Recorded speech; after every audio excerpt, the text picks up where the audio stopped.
right. My poor children woke up this morning, Easter morning, and there was nothing in their Easter baskets.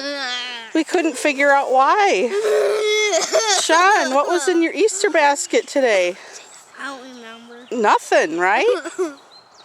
Nothing. Eric, what was in yours? Nothing! So we went out and we looked for where the Easter bunny could be, because why didn't he come and leave stuff for the kids?